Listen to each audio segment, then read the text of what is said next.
to the December December meeting of the Community Policing Advisory Review Board. And I'm Kate Cost. Put my little card up there. And if the members could please introduce themselves. Lydia? Lydia Winter. Jesse McFarland. Jeff Vickers.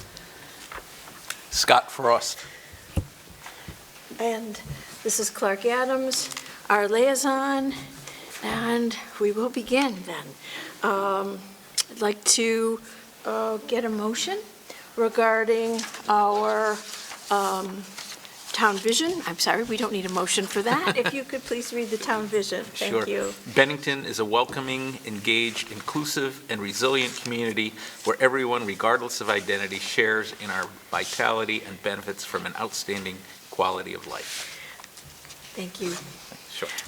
Now, this I do need a motion for the consent of the agenda. So if I could get a motion to accept the agenda. I'll make that a motion. Second. Second. Okay, all in favor? Aye. All right. All opposed? No? And no absent? No? Thank you. And so that's been approved. And now can I get approval? Can I get a motion to approve the previous meeting's minutes? Make a motion, we accept them as written. Need a second? Is there a second to approve the minutes? Thank you. All in favors? Aye. Opposed? Anybody is abstaining? No, thank you. Then the motion has been passed. We're going to go to public comment then. I think we have one. Thank you.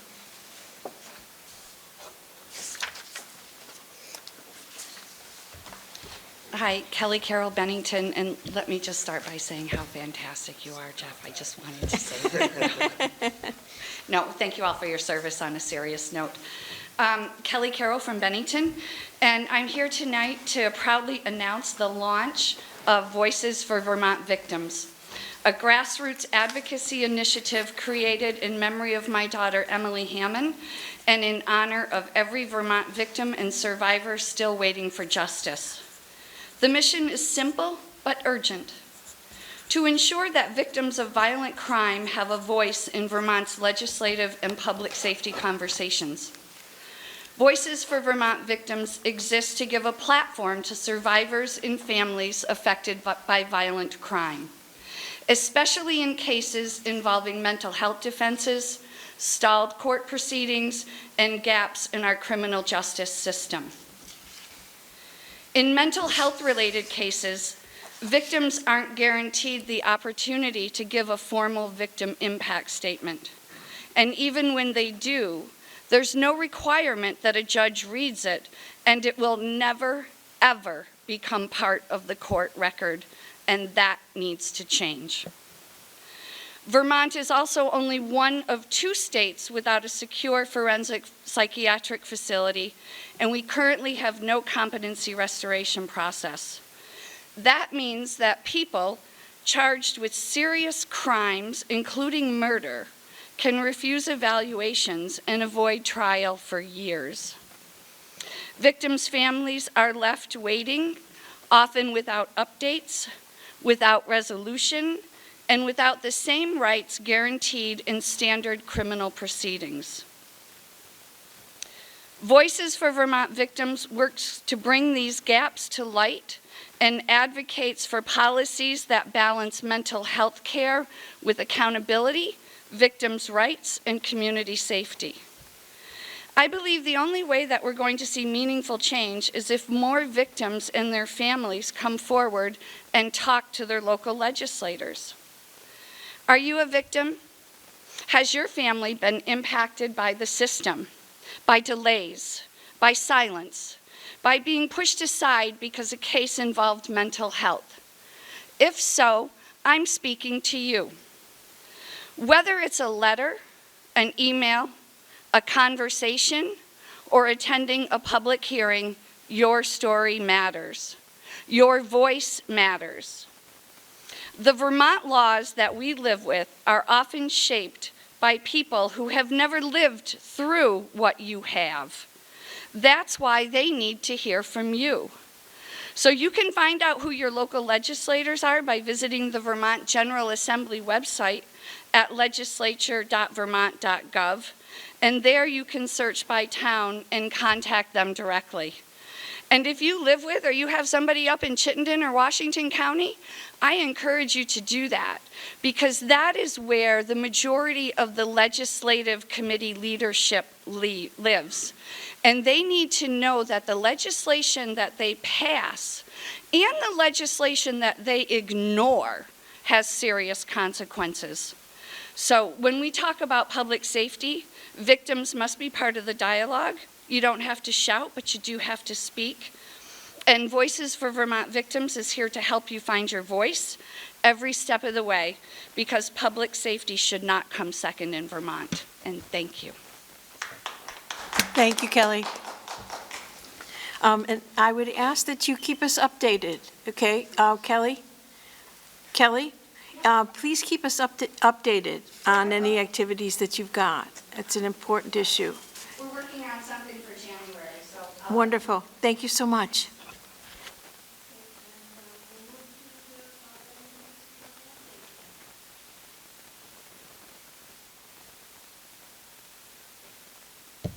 Good evening. My name is Camillo Grandi. I'm a lieutenant with the Bennington Police Department. Thank you for giving me the opportunity to come meet with you tonight, and I appreciate all your service and taking time out of your busy schedules during the holiday season, so thank you very much, and thank you for coming. So I'm here tonight to talk to you. Chief Doucette unfortunately could not be here today. He apologizes. He wished he could, but he could not. He had some other things that he needed to attend to. I'm here to talk to you about where we're at with the hiring process. As Chief Doucette has explained to you, presented to you in the past, the last time he was here, that we had given conditions of hires to 2 individuals. With a third one, I'm pretty sure he talked about the third one as well. So currently, we have 22 positions filled with a deficiency of 5 to 6, depending on what budget year we're in, of officers. Even though we have 22 officers, that includes the chief and myself, that 3 of those officers are still in their training phase. So we're really at 19 for a number that are out there doing the work that the community sees them doing every day and night. So the 3 new hires are Harry Conway and Ryan Diefenbach. That's 2 of them. Both of them are out of New York. They came to us based off of some college fairs that our officers had gone to, our recruiting team. At least Harry, Mr. Conway has. And currently they are in the phase of just observing. They don't have any powers at this point. They don't have any certifications at this point. They're strictly observing and absorbing as much knowledge they can before they go off to the level 3 class for law enforcement officers on February 2nd of 2026. They're out there. They're with the other officers, the field training officers, and just observing and asking questions so they're better prepared when they attend the level 3 in February. The third officer is Marissa Smith. Marissa comes to us from with full-time certification out of the state of Massachusetts. And she, since the last time we met, all of her documentation was submitted to the Vermont Criminal Justice Council for a waiver of the level 3 class. And since then, we did get approval, and her training in Massachusetts was accepted. So she does not have to attend the level 3 class here in Vermont, which is 17 weeks plus. She just completed what they call the waiver course. It's a 1-week class to bring you up to speed on Vermont laws and how we operate in law enforcement here in Vermont. And then based off of that training course, the council will then, already has, provided her what they call a training prescription, some additional training that she'll have to do. It will be at the academy settings as well as locally through our instructors. And she has a year to complete that in order to obtain her level 3 certification, and we're going to get that, we'll probably get it done long before the year's over. So she is currently out with the field training officers and acting as a function as a police officer and doing very, very well. We have 3 individuals who submitted their applications and made it to the part where we decided based on their application to send them for testing, which is at the Vermont Police Academy. 2 have tested and we're waiting for the 3rd. 1 is pending. They were supposed to go, but they had some work obligations elsewhere and they weren't able to make the testing date. So we're looking at 3 other candidates to augment our current staff. So we're tracking. I think that some of the recruiting teams that are getting out there to the colleges are making a difference. We have at least 1 recruiting plan for April, and then we'll start looking at May for some of the colleges in the Massachusetts and Capital District. Any questions from the board? You're talking about the job fairs and going out and doing it. How many of those do you typically do in a year, and is that budgeted? Do you have money to do that with, or how's that work? We base it on our staffing levels. If our staffing level, I mean, we've had officers go on their own time because it's something that they want to participate. We try to send at least 2 on PD time, take them off their rotation and send them, and then someone would want to join in and they want to go and observe, so they do that on their own. Do you think that has that traditionally been the best source of new applicants that you have, or is it a variety of ways to get new applicants? I think over the last 6 months to a year, I think it's a variety. Yeah. We were successful with Harry and Ryan based off of our college fairs. Harry definitely. Harry comes to us from a long line of law enforcement officers in the downstate of New York, and NYPD, and he decided that, went to school up in the Capital District. His family kind of moved up this way, and he met one of our officers through the job fair, and they started texting each other and kept a communication. And he came in, he dropped in one afternoon, and I was able to sit down and talk to him and show him around. And he looked at our website and watched some of the things that we do on Facebook, and he felt that this was where he wanted to be. Nice. That's great. That's great. Just 3, so 3 new hires, 3 new candidates, and 1 of the hires is working. Correct. That's great. Have you had any movement on the analyst position? That will be a question for Chief Doucette. Okay, because that was, I think for our purposes, that was an important addition because several of our charges have to do with analysis. And right now, I'm the person who does at least the traffic safety data and analysis of, it's all Excel files. But it would be good to know more about trends. Just thinking of a question that Chief Doucette fielded by a resident at a recent select board meeting regarding the climate in town and trends on serious crime. And of course, without an analyst, you're not able to really answer those questions to see over several years, right, whether or not things are going up or down or and accounting for other issues. I'm able to do some trends. Yeah. Criminal, non-criminal. Yeah. But if you want to get into specifics. Yeah, that's just it. It's a little bit more of a dive into the data. And Yeah. The analysts, they're able to pull that That's data right. and make it, put it up on the screen where it makes sense to everybody. I can pull it up off or out of the Velcor system, and I can see what it says, but to show it That's just it. is a whole different animal. That's right. And I think that going back to your question about where we're at with the analysts, I think it all comes down to the budget season. Yeah. And that question Yeah. is probably more suited for Chief Doucette. Okay, we'll save it for him then. Thank you. You're welcome. Thank you. Any other questions? Is there any update on training for us? Yeah, we are ready to go. We're just waiting for that final, I actually went and looked in the system, and I was able to queue it, and one is still pending. For the FBI check? Yeah, for Yeah. the check. Yeah, So I can't do anything until that comes back. yeah. Yeah, unfortunately for that, I mean, we're really waiting on the feds, It's still in the queue, so, and there's nothing Yeah. more that I can do. I actually looked last week because I hadn't received anything. It all gets reported to the chief, and then he notifies me when it comes in. And, it was still in the queue, so I know that they haven't done it, so I know he hasn't got it.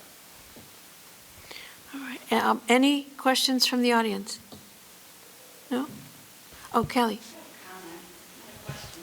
Okay.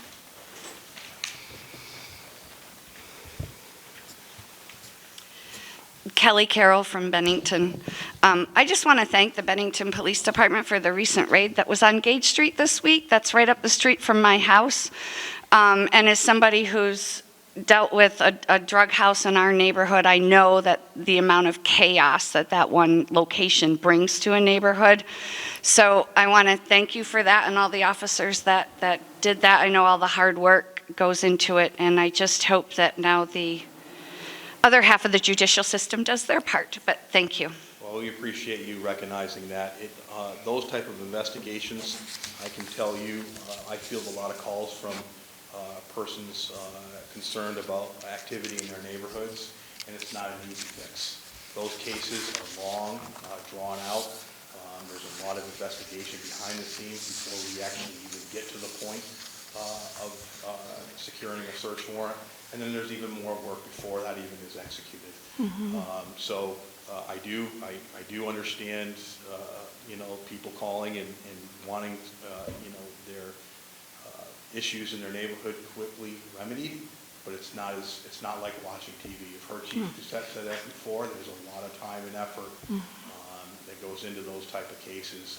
This particular place has been a problem for that neighborhood. We've been at that location twice for that type of search warrant, and I can tell you the neighbors both times came out clapping, walking up, thanking us, and it's really them that deserves the thank you for putting up with that.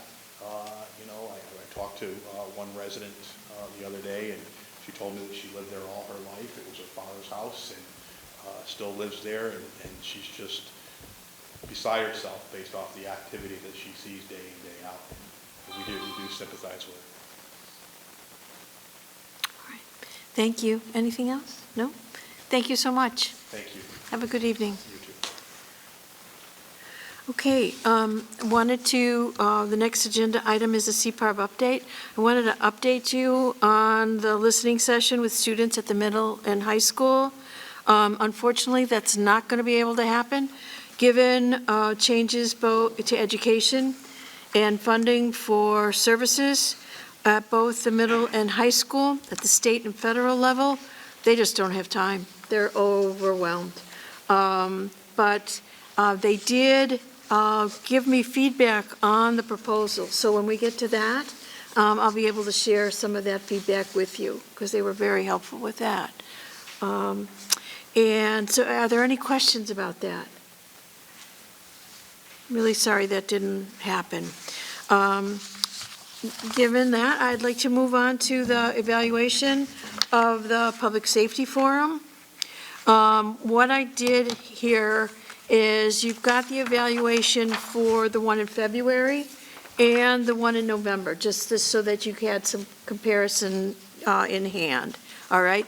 I also wanted to make sure that you had the comments from the attendees.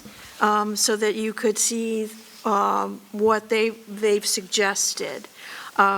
You've seen, the one thing that we didn't have in the February was that nobody in February, at the February forum, skipped any questions. In the November, they did. So I have no idea what their intention was, other than they just left it blank. You'll notice that the third respondent under factors in crime prevention is a 5. That's because they gave me 2 responses. They gave a response, so they split the issue in half, and for the first half, they had a 2, and the second half, they had an 8. So all I did was add it and divide it, and I got the 5, because we couldn't account for, because that was only one question. Just so you get a sense of why that's a 5. Anyway, any comments on that? None? Okay. You'll notice that in both the first and second one, their understanding of CPARB was an 8.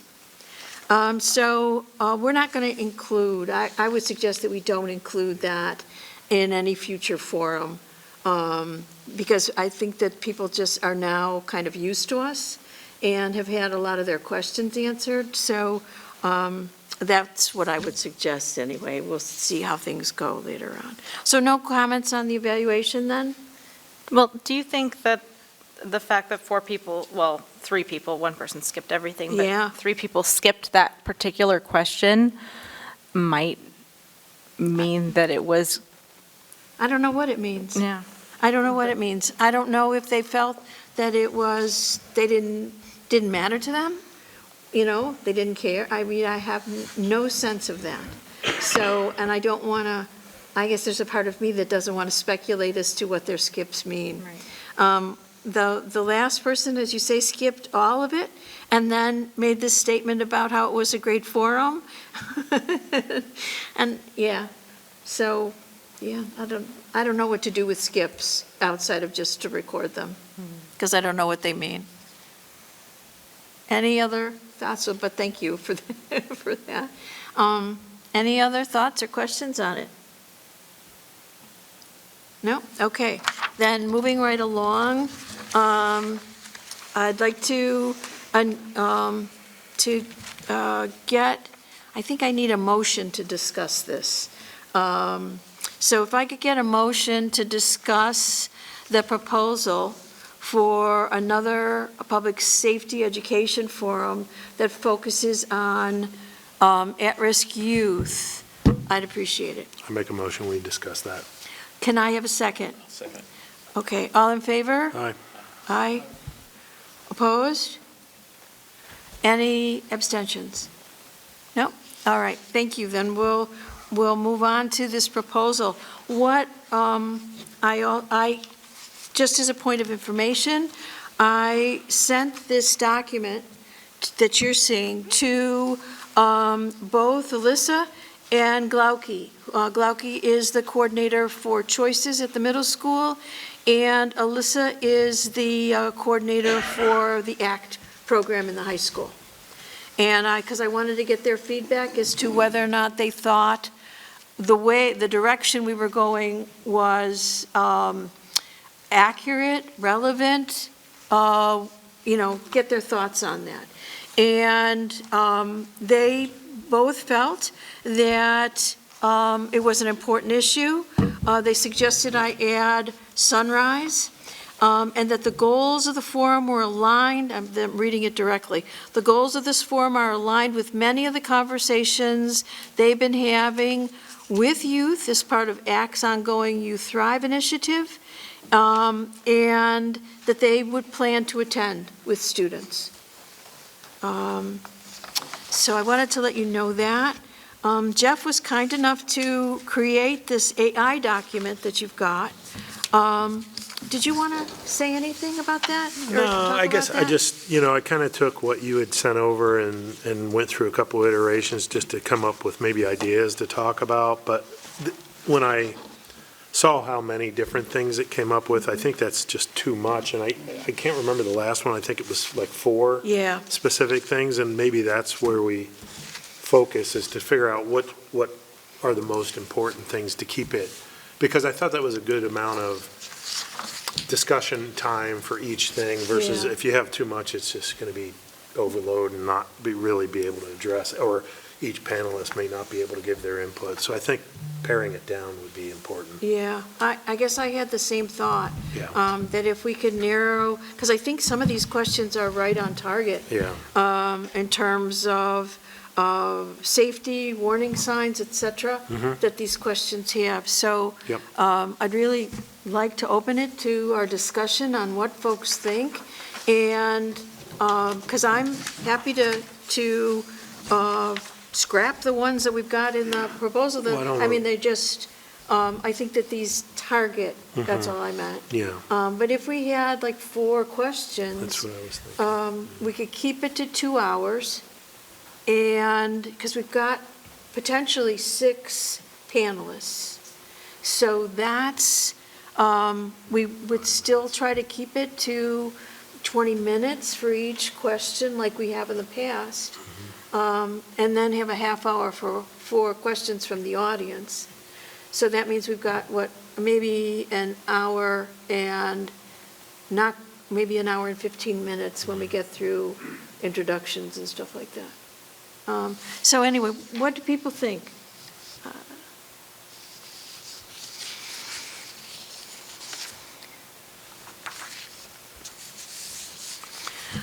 Keep in mind, please, that you've made a commitment to the Community Policing Board. That means that you have a responsiveness, we're dynamic, there's agility that you display, there's discipline. I need your input. We need buy-in here. So I am just now seeing the AI Oh, yeah, no, I document. just sent it out, we got it yesterday. Jeff was able to do this yesterday. Okay. So everybody is seeing it at the same time. But you did see the proposal? Yes. Yeah, so I'm So I would trying like to to get your see some feedback. discussion, some discussion about how these organizations work to prevent a school-to-prison pipeline, and what are their, what are those elements that they are utilizing. So, And I do see a little bit of that in one of the questions. But I think the other thing is, because this is about community collaboration and like strengthening the community's input, is getting some feedback from community members who are not maybe already leading these charges, but having the people who are leading these charges hear from the community as well about. when you say, I'm not quite sure what you mean by, did you say leading these charges, meeting these charges? Yeah, these 6 organizations are leading these efforts. Yes. And yeah. so- They're the organizations in the community. So hearing that from do the this. community about having more of a dialogue between community and these 6 organizations to determine how the police as a community policing element can be impactful and make sure that we're not missing some blind spots between the community and the organizations that are doing this work and the police. Okay. Other comments, questions? Response to Jesse?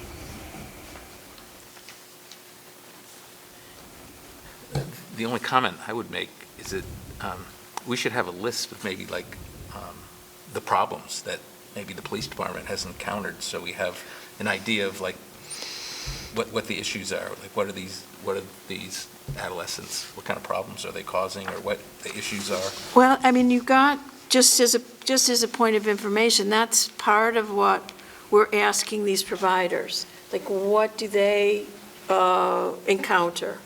And I had initially wanted BPD to provide information on truancy, specifically on truancy. And, but they no longer have the contract for that. Okay? So that's, and Chief recommended that we have the state's attorney there, or someone from that office. So Erica Marthridge, who was on the panel in February. Lieutenant, did you want to say something? Yeah, I mean, I'm listening, and I think that, at least with the truancy aspect, I think that you really should be contacting the school. Yeah. You know, the SVSU, and getting that data from them. Yep. Just because there's a truancy petition, there's a difference between being truant and a petition being filed. Right. A student can be truant for a period of days, but the petition doesn't get filed until they get to whatever amount they decide the petition gets sent to the state's attorney's office. So if you get that information from the SVSU on truancy data, I think you're going to get something more that you're able to utilize. Right. And one of the things that Alyssa suggested or recommended, that instead of them, because they were initially on the list, so Alyssa and Glauke were original, I was thinking that they would be our go-to. But they suggested that we have the SVSU Family Engagement Specialist who could speak to this whole piece around school. Yeah, and you want truancy data from all grade levels. Right. You just don't want the middle school or the high school. Yeah. You want the elementary stuff as well. Yeah. And looking at some of those at-risk use That's right. that you guys were talking about. I did get a chance to read that. Yeah.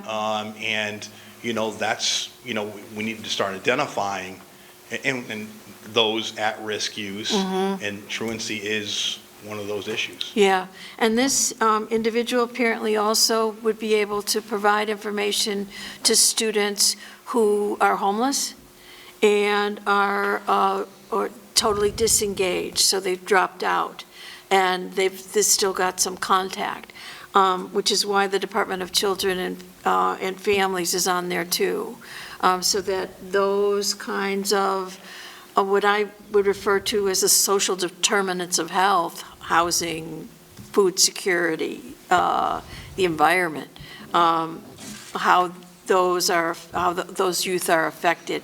And because I don't think it's our, and I'm just speaking for myself here, I don't think it's our job to really, for us to identify the at-risk factors. So that's why I suggested these folks.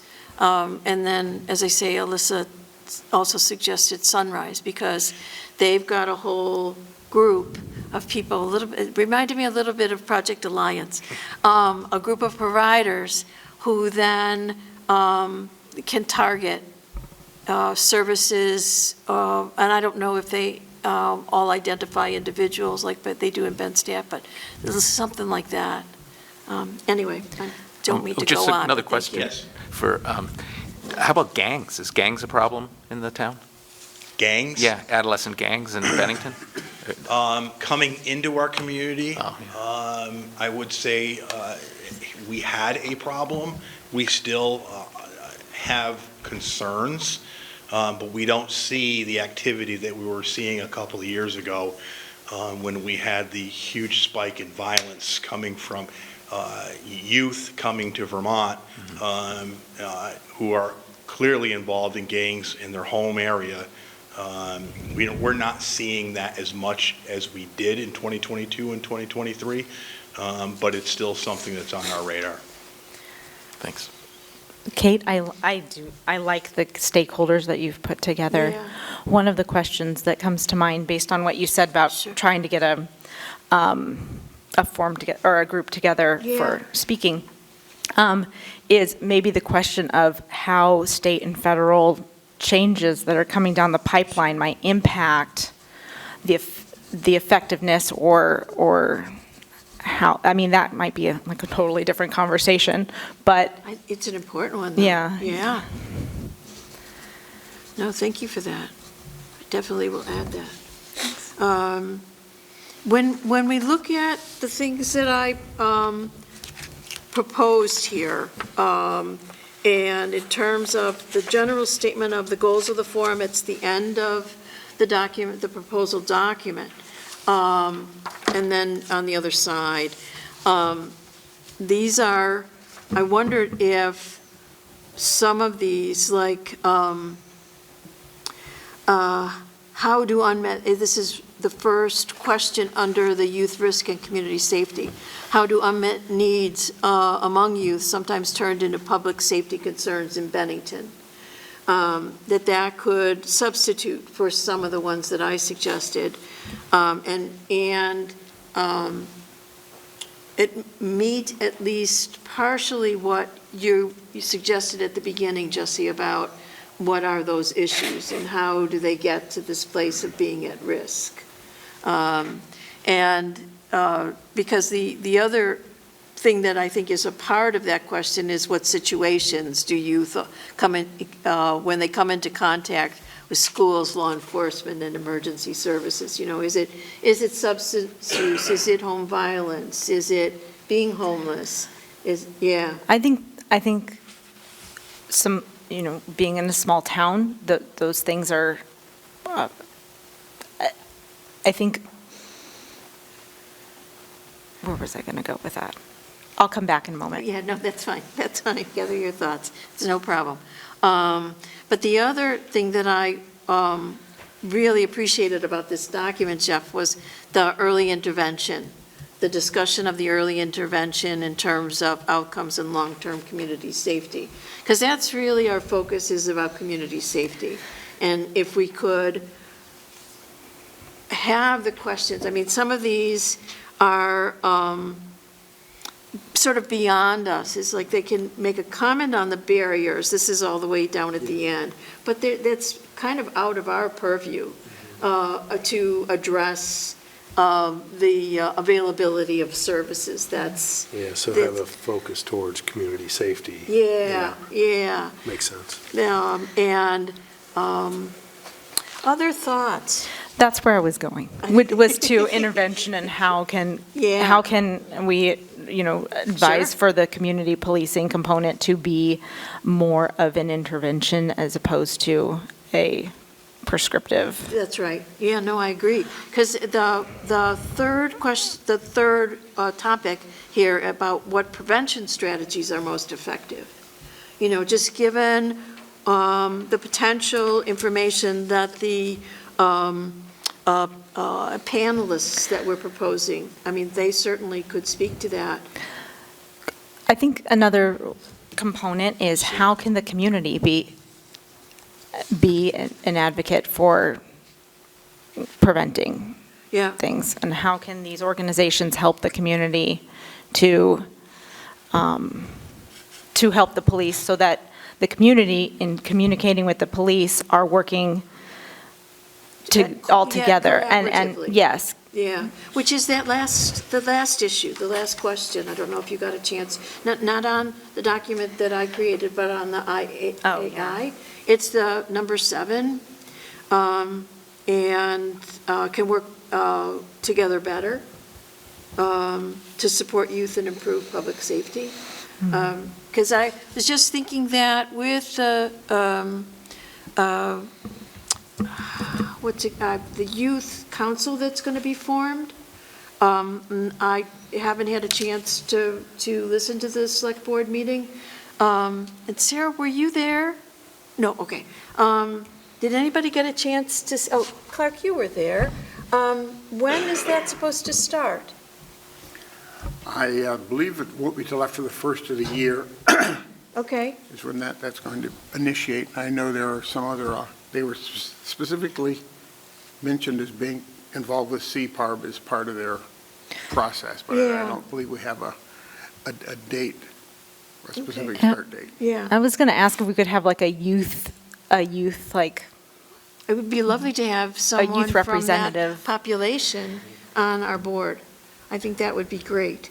I don't know what the restrictions of that are, but certainly I can suggest it to Tom, that that's something that, in terms of the chair, and obviously Clark, you're more than welcome to talk to Tom about that. But I think it would be lovely if we could do that. I'm not sure that would require a change in our resolution, but the resolution is if the charter review vote from the legislature and the governor approval of that, if that moves through, then our resolution is going to need to be changed anyway. So I'm not sure what the mechanics of that are, but I can certainly look into it. Because I think that would really add to and broaden our focus on that. Yeah. So, yeah, thank you. Any other thoughts or questions, comments? Still just a little confused. Okay. What are the public safety issues that we're talking about? They're going to identify them. If we see, because we've got this first question. From your perspective, what are the biggest challenges facing at risk? So we would start there, Yeah. right? Okay. And then we'd have to choose another question. Maybe the second question might be, how do unmet needs turn into public safety concerns in Bennington? A third one could be, what prevention strategies are there? And that would include early intervention. But And I then that could be the fourth one. But like, what are we preventing? It's like Well, truancy, they're gonna- teen pregnancy, gang, I wrote all this stuff down. Well, it's Dropouts. not teen pregnancy. Teen pregnancy is not against the law. So okay. is what the adolescents are doing to the community, or what because the adolescents aren't safe? I mean, This is at-risk youth, so this is, Kim, did you want to speak to this at all? No. Okay, so, shucks. if Yeah, sure. What is the goal here? Yeah, What yeah. do you, I'm sitting back and I'm listening, and you had your position was fantastic. I was trying to give you a thumb up, but you were looking down that way. There are so many different groups that identify, that work with kids and keep them busy. You've got ACT, you've got all the programs at school, you have CRJ, you have the YMCA, now we have the skate park. Right. So I guess what is the goal? Right. That's what I would be looking for. What is CPARB's goal in this endeavor? So, Oh, go ahead. No? So with the stated goal of to educate and inform the community, I would question that as to more be about having a dialogue about how we can, about what the issues are and how we can, not CPARB, but how the community and the police department, from their community policing component, can address those issues. So on the proposal itself, a third goal, so it's on the second page, it says, inform the public on the roles public agencies and nonprofits play and the resources they can provide in safety and prevention efforts. I feel like that. It's too broad, right? But Well, I feel like that places something that is, as opposed to placing something that opens okay. to some creative thought and discussion. So And is I'm the- advocating for more of a dialogue than a this is what we do. This is who we are. Yeah, and right now, this has been, for us, it's focused in on informing people and educating them about what's there. And because what we have found so far is that people don't think that there's anything there. They're not aware of all the different groups that might work with at-risk youth or with the programs that are there for them. There's just so many There's so programs That's out right, there. Yeah. that's right. And the Bennington Police Department, we have a great working relationship with a lot of them.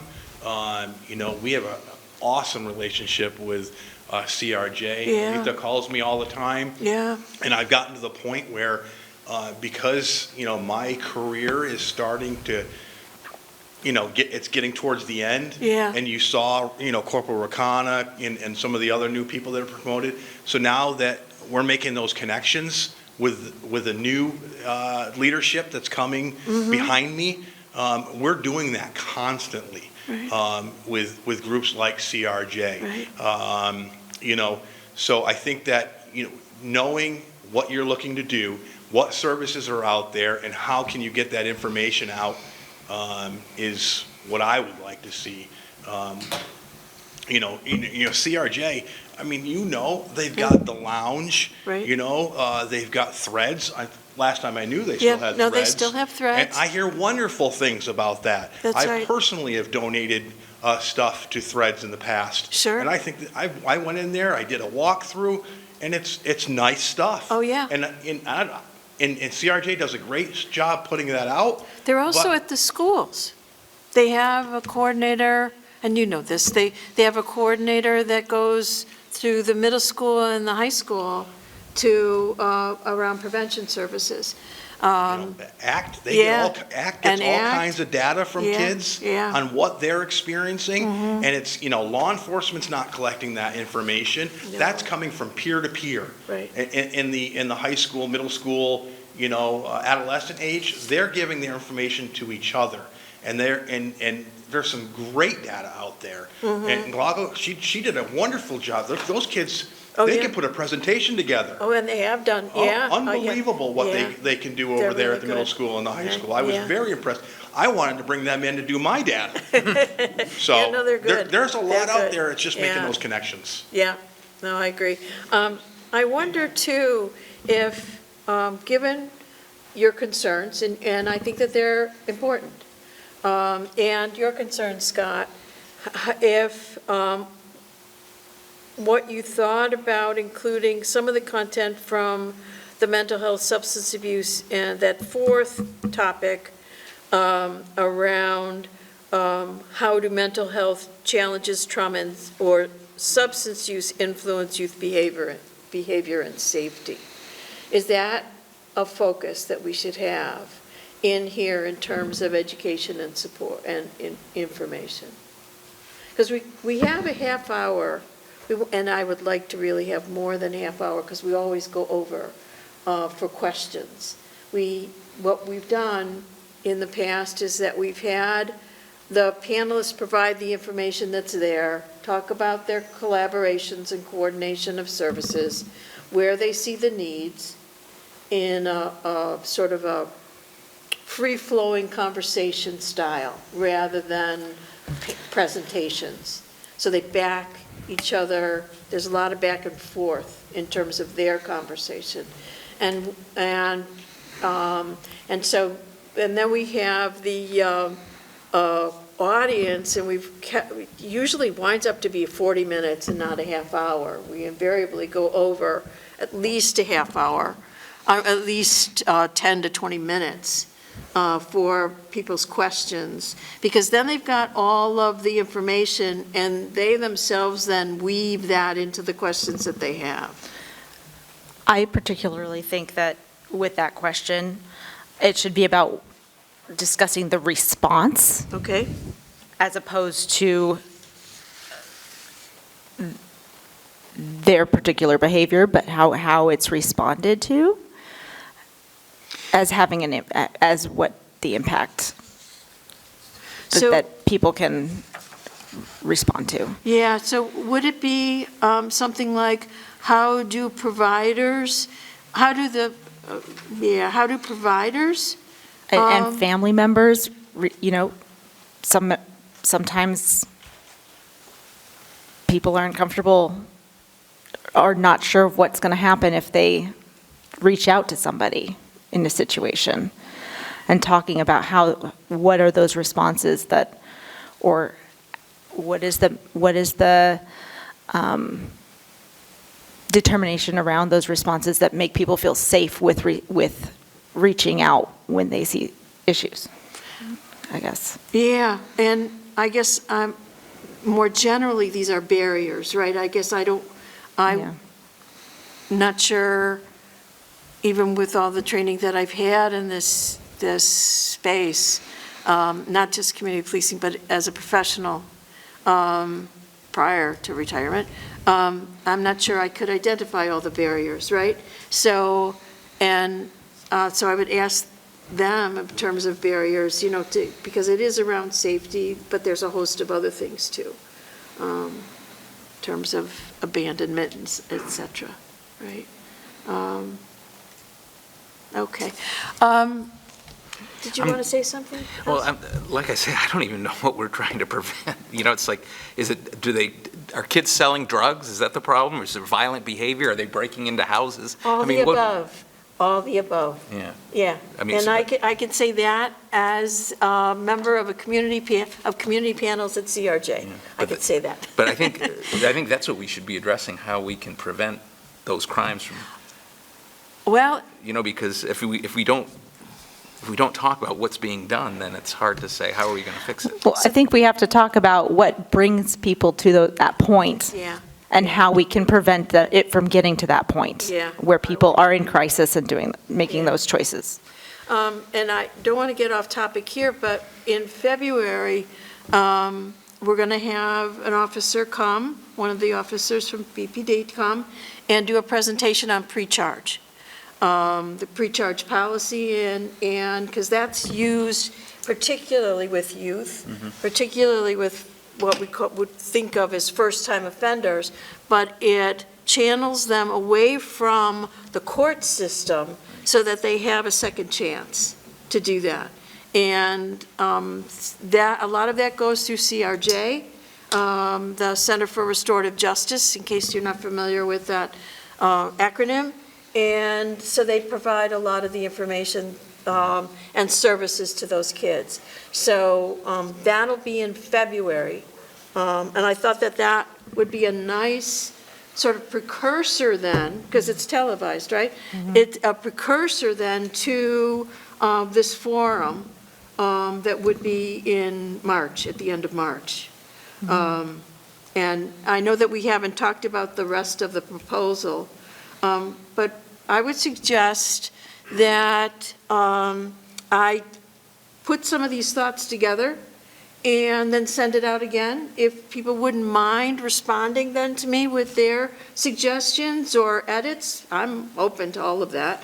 And so that at the February meeting, we could finalize those. Does that make sense Yeah. to folks? Yeah, and it would just be respond to you only, not Yeah, the group. yeah, because otherwise, it would be difficult, it might be difficult for me to track it all, right? And that way, I can be the collector of the edits. But just in the open meeting law, I don't want to. Yeah, no, we don't, we got to be careful with stuff. It's a slippery slope. So, but what do you think about that? Okay, then let's, because I wondered how people felt about this title that's on the AI document at the very beginning, at risk. So it would be Public Safety Education Forum on at-risk youth and public safety in Bennington. That was AI generated. I had no. I would need to think a little bit on that. Okay. At Okay. the moment, but I think that is a very long title and Yes. a little too much Yeah, and not yeah. direct enough. And Yeah, I'd like to think a little bit more on that. I'd make it, just at-risk youth? no, I say at-risk youth and crime prevention. I mean, that's what we're really dealing with. Public safety, what do you mean by that? I think we mean we don't want our youth committing crimes, right? Or what can we do Well- to intervene early so it doesn't happen? Well, we don't intervene, but we want to be able to provide the information to the public about the agencies that do intervene. Yeah. Because we don't do that. We're not a human service organization, thank goodness. So we could, I mean, obviously, we have education, public safety education forum is what the sort of, what would you say, category is? That's the thing. And then we've had it on sentencing, we've had it, yeah. Like The first one was Youth- just general youth- public safety. youth Youth? Okay. crime prevention or something like that, or youth We could- resources? We could do youth and crime prevention? Yeah, or at-risk youth and crime prevention. Forgive me, No, it's maybe okay. I'm behind the curve here, but do we have data on, what sorts of offenses are being committed? That's why we need the analyst. That's why we need the analyst, so we But don't. Are we getting out over our skis here? Because we seem to be making an assumption. For instance, is it how many burglaries? Are there muggings? I'm not aware of any. Is there incidences of Yeah. vandalism? Yes, Shoplifting? yes. And, sort of recreational or illicit Yes. drug use? Yes. We don't have the data, I don't think, that we seem to have jumped to responding to something that we don't have data to really know exists or understand. Well, that's why I highlighted the content that's in the town plan that does, we don't have data because we don't have an analyst. We have anecdotal information, but we don't have hard numbers because we're not able at this point to have a nuanced analysis on trends. Is it different now than it was in 22 or 20? Pre-COVID, post-COVID, and then the last couple of years, we don't have that in a format that we could present it. We don't have an analyst, so we don't know that, right? So that's why I identified the information from the town plan that suggests that it uses 2020 data on income inequality and other issues. Have you seen if you haven't read the town plan, then I suggest you read the town plan. Because there's information there, it's bifurcated, you've got at-risk youth and elderly who are identified at the most at risk. So people 60 and over. And youth under 20. I think that's the break. And they're identified as being most at risk in several places in the town plan. So that's why I gave you information about seeing the pages, because Right. there are graphs in there, and then how they identified CPARB. Can we potentially request that these stakeholders provide some of their analytics? Certainly we could ask them if they have those numbers available during their presentation. That, I think, would help address the issue that you've raised, Lydia, about do we know? If we could have that before the February meeting, then we could make a more informed decision about, honing in on what. Right now, they haven't even agreed to it. But again, I just don't understand. Until I got some Understood. feedback from all of you. I don't want to get in front of my skis here. And I don't even ski. I just don't, I So it guess would I'm really still be bad. wondering I don't want the public to get the impression from this discussion that we have a problem with rampant at-risk youth in Bennington. No, we don't. It's not that And so, they're a again, vulnerable population. That's what's been identified as. Vulnerable for committing crime. They're vulnerable for the risks to social determinants of health. So we're talking about they're at risk of food insecurity, housing insecurity, environmental issues, in terms of whatever kind of housing that they have might be substandard. They're at risk of homelessness. Child abuse. all of the above. But, and Okay. again, just the question is, where does community policing intersect with these things? When we have a number of agencies and organizations in the town who are working to deal with these problems. But they wind up, and I'm sorry to interrupt, but they wind up on then the police department's table, if you will. And so we do have individuals who break into places because they're homeless and they're cold. We have youth who shoplift because they're hungry. We have substance abuse issues in there.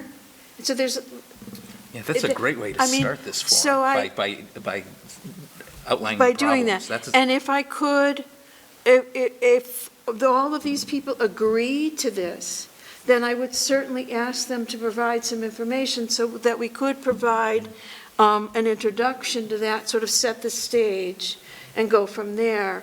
But at this point, because we have not, we've had a motion to discuss. We haven't had a motion to move forward.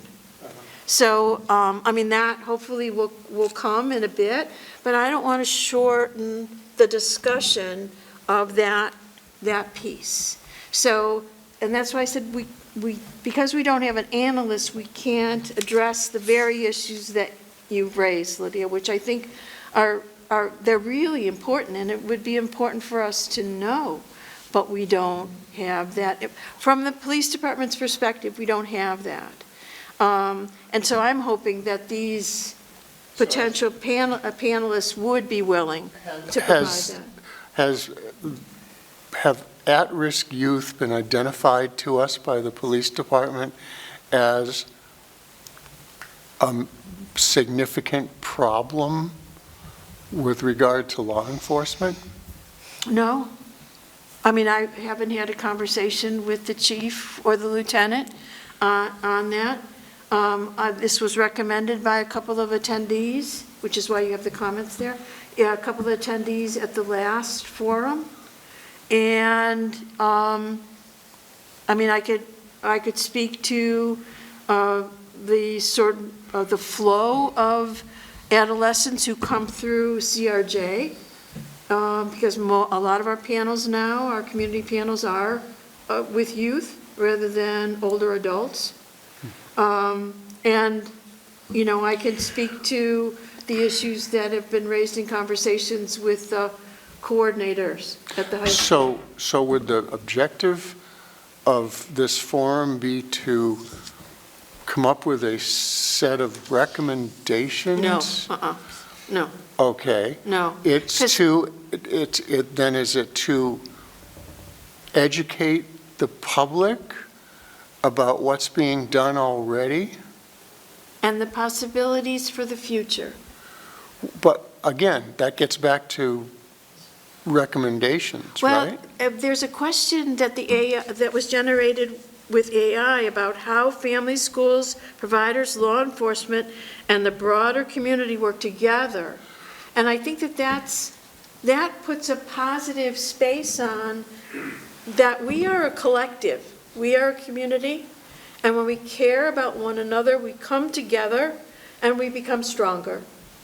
And we can then create opportunities for vulnerable groups, which is why I wanted it sort of,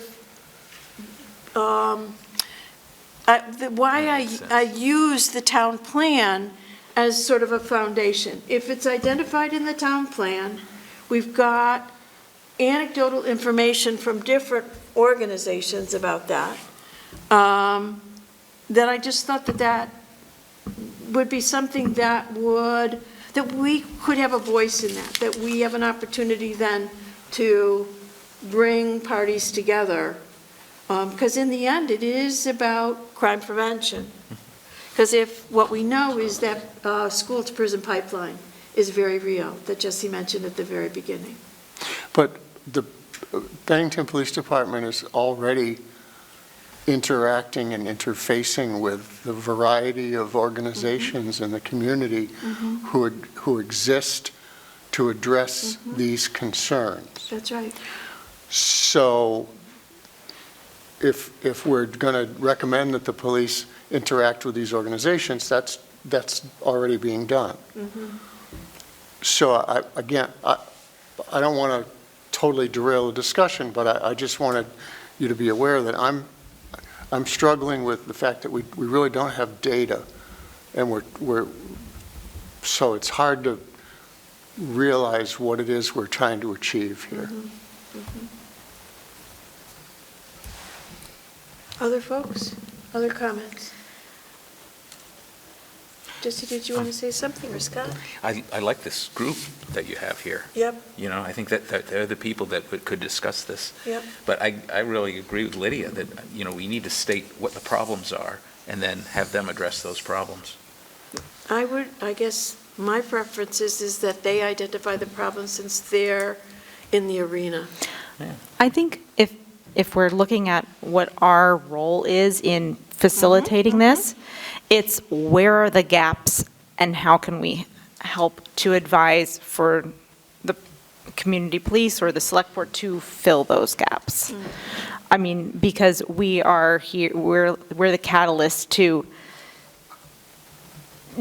it's not about us educating the public, it's about us recommending what is necessary to fill gaps in these arenas, and where with data we would need to determine where we're falling short in order to be more effective in the future.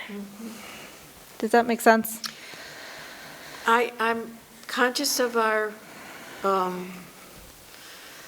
charge in the resolution, and that's where I'm coming up against the recommendation part. I would rather the panelists recommended that, because I think that they have the skills and experience to do that. Right. I don't know that CPARB. But that should be It's a role. the Potential, sure. the potential motivation. outcome. Yeah. Sure, If sure. there's something there that needs to be,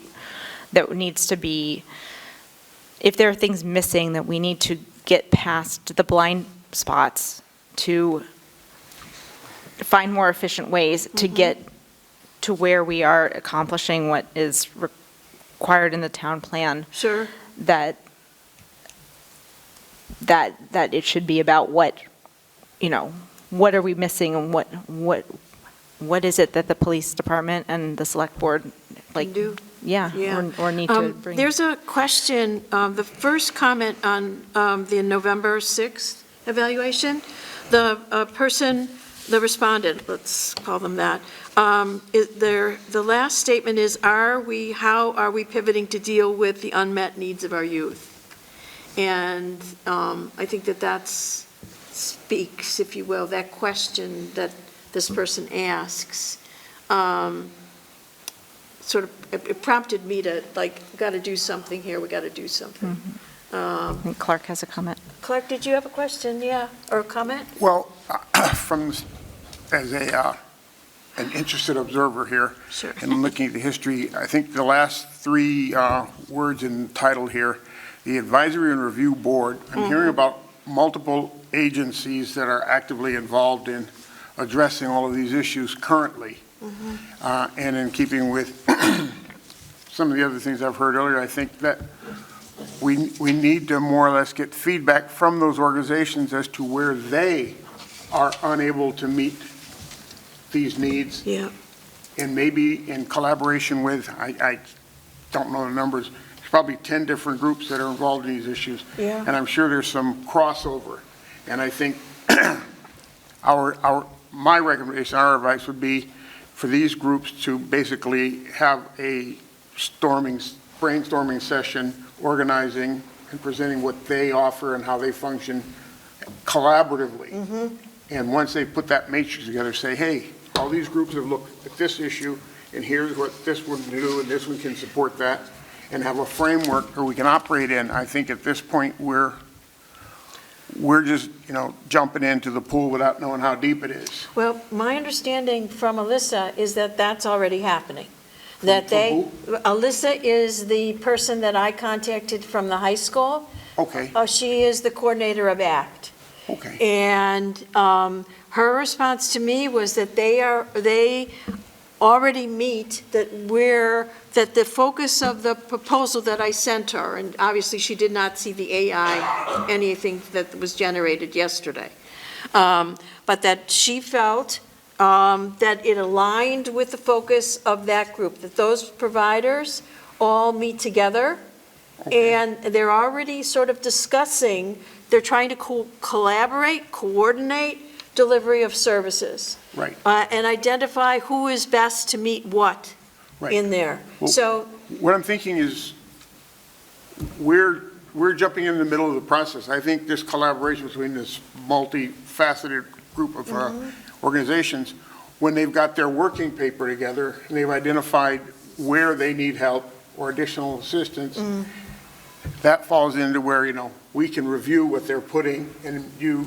can make advisements to select board as to what the town itself may do, or in conjunction with BCRC and the town plan. But if we've got all these groups that are actively structuring some sort of collaboration and a presentation of how their services are working concurrently, I think we probably need to let that play out as interested observers. And when they come to us with a product, they present yeah, the product. their purpose is not to create a product for us, or to create a product for just so I'm clear about that. They work together to coordinate this delivery of services. That's my understanding. They're not about us. No, I'm saying. And there's no working paper here. There's none of that. Well, then, again, I think from the select board standpoint, I have to say, then what are we dealing with? If these folks are working independently and we're not part of the process, or they're not going to present a product or potential problem to this board, which is charged with then presenting those issues to the select board, where are we going? I know that there's many groups out there that are constantly, fighting uphill battle to get things done. And maybe there's another group that's having the same battle, and the two of them collaboratively make some headway. But if these groups aren't actively collaborating and coordinating and addressing these problems, it's very hard, in my mind, for this board to go to the select board and say, hey, here's a problem that these folks need help with. So if you've got 10 fingers reaching out, you're not gonna have that fist with the strength to get something done. I was never, because I have to speak for myself, I never conceptualized going to the select board about any of this. This was to inform. Therein lies the rub. Your mission is to come to the select board with things you find. If there are issues in the community that raise concerns, we on the select board would like CPARB and other entities in town to come to us and say, hey, this is an issue. We believe, or we think this would be a good course of action to take, or we're coming to you and asking you for direction. So, in my mind, the number one understanding of this board and all their boards is, in fact, to come to the select board with concerns, or more importantly, come to us with suggestions that, advisory. Hey, we've looked into this, and here's a problem that we think should be addressed. So I'm hard pressed to say that your board is not going to come to us as a select board. Well, we would come to the select board. I didn't mean to infer that was, or imply that wasn't going to happen. But this is about educating and informing and working through that process. We collaborate with the select board. We provide information to the select board. But this was something the select board's already identified. It's in the town plan. It was just an opportunity for us to participate in that process from a community policing perspective around crime prevention and public safety. And so that's what this was. I guess I would like, before we get more into the weeds, I'd like to be able to get a motion to talk about either accept this proposal in terms, in just that this would be something that we should do, and then we can burrow down more. Otherwise, because unless we actually want to go forward, there's no reason to spend more time on it. Does that make sense? Okay. Then I'll entertain a motion to move forward in developing and creating this forum. Could I make one more comment? Sure. I like Clark's idea. You know, the goal should be to get these people to collaborate. I never said they weren't collaborating. No, but I mean, if that's They our are goal, collaborating. you know, to help the system by collaborating. They are collaborating. We just don't, we, as CPARB and the general public, don't know how they're collaborating. We don't know that. So This is an opportunity to have that be in a public session to where educate the public. to educate the public about how they are coordinating, what their concerns are, so that we could have all the big players at the table, and they could talk about that, and they could talk about the challenges that are there, the opportunities that are there. And I think your identification of, at both the federal and state level, what's happening there in terms of barriers, in terms of opportunities and challenges, and how those affect. I mean, there's a host of things here. But these folks are already doing the work. They're out there. Like I said, they're in the arena. And we just want to educate the public about We what's being want done. to let people know what that arena is like for them and how they're doing it, and what they need to be effective, and how that impacts the criminal justice system, if you will, I for think youth. the key of what they need to be effective and how we can determine from that dialogue what needs to be presented to the board in order to push that effectiveness. Yeah, if you've got a role in there. Yeah, I think that's the key component that Sure. makes this interesting. yep, Not interest, that's the wrong word, right, but, right. you know. So could I have a motion to move forward? Well, could I also make Yeah, a no, comment? go I've been ahead, just go listening. ahead. So to me, I can understand everybody's points of view as far Mm-hmm. as where they're coming from. It all has merit, I think. To me, I guess, is it worth pursuing in a way that this board could have a positive impact or outcome by doing something like this? Could there, and maybe there is not, but is it worth the effort to create a forum or discussion that would not have been there otherwise, that may result in improvements and also potentially something to take to the select Sure. board out of that? And to me, that might be worth doing. There's no guarantee it would, but it is the potential benefit there, is it worth the effort? And to Right. me, I think the answer is yes. And I think I've had similar comments about maybe another listening session or something in the Yeah, past, that yeah. unless there's a negative reason not to do it, and there are potential positives, that it may be worth that. And that's where we could have an impact and take something to the select board or have a positive outcome. So for me, that is a worthwhile Yeah. thing. All right, thank you. Okay, May- let's, My thought is maybe a forum is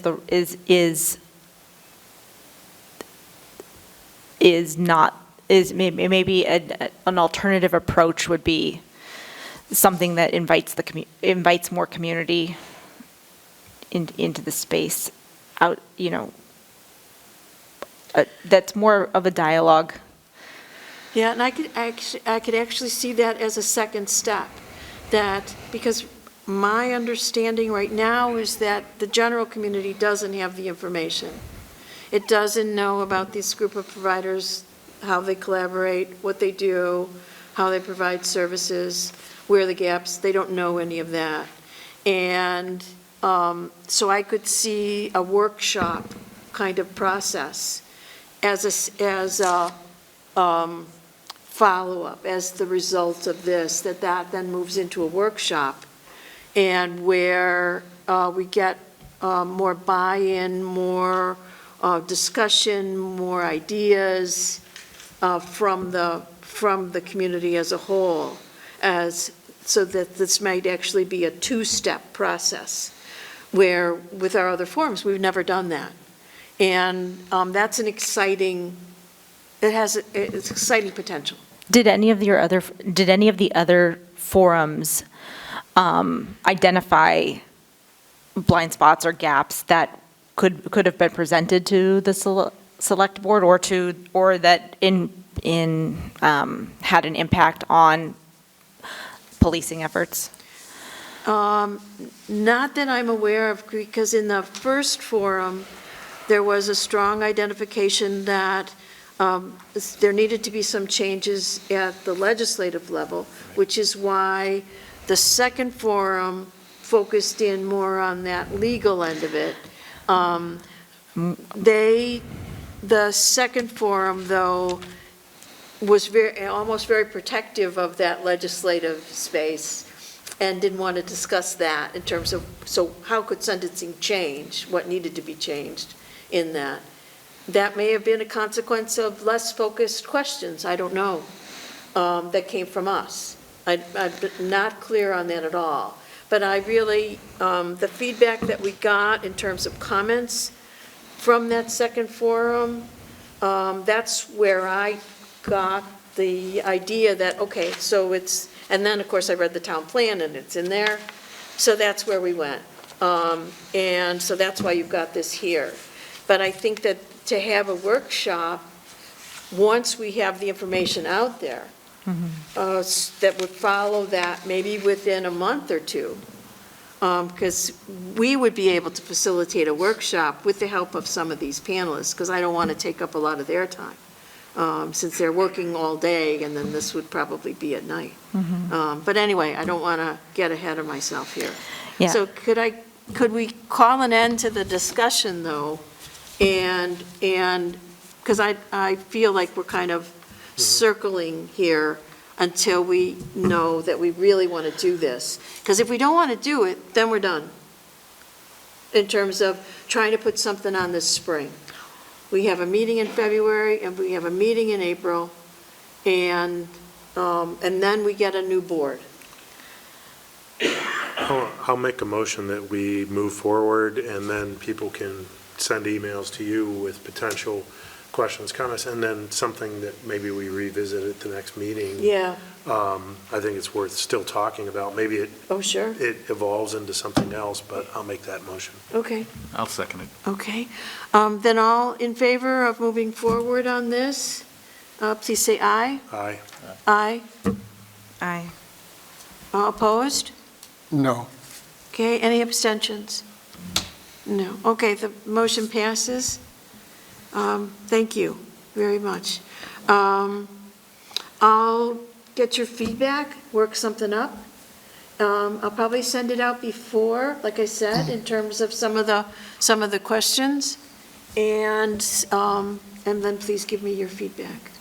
Just a comment on my Sure, vote, sure. if I may. I feel like I need to go back and look at what the town plan says about this. Okay. And I'm very interested to know what data is there to support what the town plan says about this particular subject. Sure.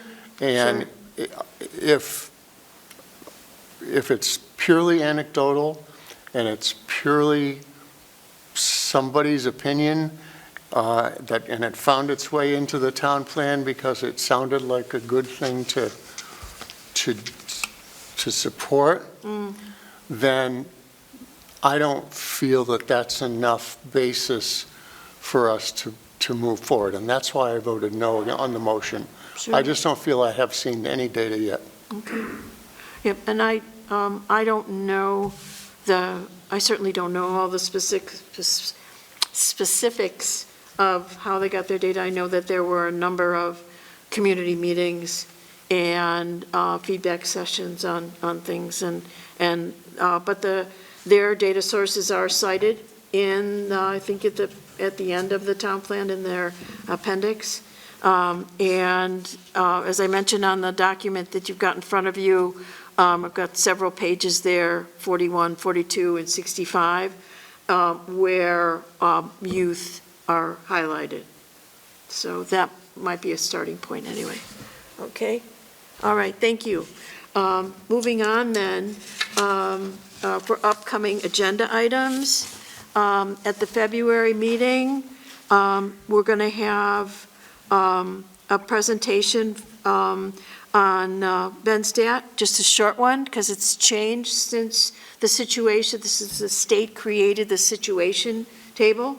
So these are both opportunities for us to learn about that and for the police to be able, the department to be able to present how they're different. The situation table versus Benstat and Project Alliance for that matter. And then we're also going to have a presentation on the pre-charge policy, procedure, process, and consequences in Bennington of that policy. I know that it is used a lot with youth. And beyond that, I can't say much more. We'll have. Could I ask who's going to make that presentation? The police department. They'll do both of those. Because the police department is the one that's in charge of the pre-charge implementation. Okay, so both of those will be from the department, which is why I know that in terms of any kind of specifics on that. We're also going to do my best to provide information on the traffic safety data on 24. It's always a year late.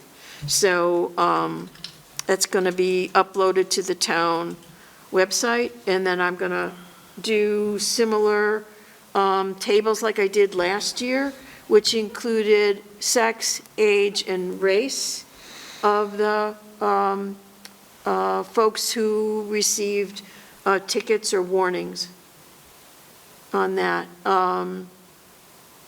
There's several different categories. We discussed it a lot last spring, so if you're interested in any of that previous data, I would suggest that you look at that, because that's all on our website in terms of within the meeting packets where we talked about that. I'm going to do that in February, and then the town survey has information on the department, as well as on CPARB, as well as on a feeling of safety in their neighborhood and the community as a whole. So, but that won't be done until April. That's what I've got in terms of upcoming agenda items. Are there other things that you would like to have in the February meeting? No? Okay. Then a couple of announcements. The department's budget presentation in January, there'll be a budget presentation from the department in January. It's either on Saturday, January 4th, or Saturday, January 10th. Usually, these meetings are from 8 a.m. to noon. That should be posted on the town's website. I just wanted to give you a heads up on that, in case you want to attend that budget meeting. Yeah, it's in this room. Oh, yes, I'm sorry. There's going to be a change of that. Oh. The last select board meeting Okay. discussion was, in order to increase participation, we're going to be doing these during the week in the evenings. The dates are not firmed up. The Saturday sessions were not well attended in an attempt to increase attendance. No, they We're going to be doing these starting probably around 5 or 6 Okay. for a couple of hours. Oh, that's great. That's great, thank you. The Bennington County Coalition on Homelessness will present information about that organization at the April meeting. I wanted to get on their schedule early. A lot of the activity from the department is around homelessness. And so we wanted to get that agency in to talk about what they provide and how they coordinate with other organizations to deliver services. And there's also, this was something that happened at our last meeting in October. After